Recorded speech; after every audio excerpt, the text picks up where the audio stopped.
খড়দহ জুড়ে বিশ্ব পরিবেশ দিবসের নানা কর্মসূচি পালন করলেন খড়দহের বিধায়ক তথা রাজ্যের মন্ত্রী কল্যাণ চক্রবর্তী। শুক্রবার সকাল থেকে বিভিন্ন জায়গায় বৃক্ষরোপণ সহ পরিবেশ সচেতনতামূলক কর্মসূচিতে অংশগ্রহণ করেন মন্ত্রী।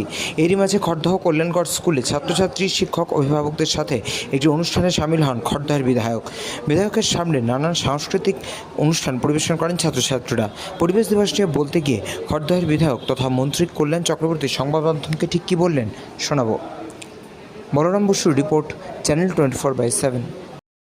আজকে বিশ্ব পরিবেশ দিবসে কিভাবে পালন করছেন আজকে সারা খড়দহ জুড়ে এবং খড়দার বাইরে নানান জায়গায় বিবিধ কর্মসূচি, মায়ের নামে একটি গাছ, এই বিশেষ বার্তা। গাছ আমাদের মাতৃস্বরূপা, বনস্পতি আমাদের মাতৃস্বরূপা, অরণ্যানি আমাদের মাতৃস্বরূপা। আমরা অরণ্য ষষ্ঠীতে সেই মাকে পূজা করি। আমাদের সনাতনী সংস্কৃতিতে আমরা হাজার হাজার বছর ধরে এই মাতৃ সান্নিধ্য উপলব্ধি করতে পেরেছি। আমরা আজকে সকলেই তার মায়ের নামে দেশমাতৃকা হতে পারেন, জগন্মাতা হতে পারেন।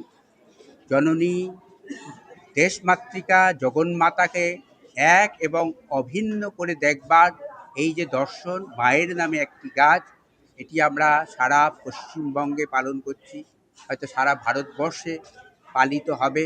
আমরা খড়দাতেও তার রূপায়ণ করেছি, নিজের হাতে গাছ লাগিয়েছি, উৎসাহিত করছি। তার পাশাপাশি এই পরিবেশ প্রকৃতিকে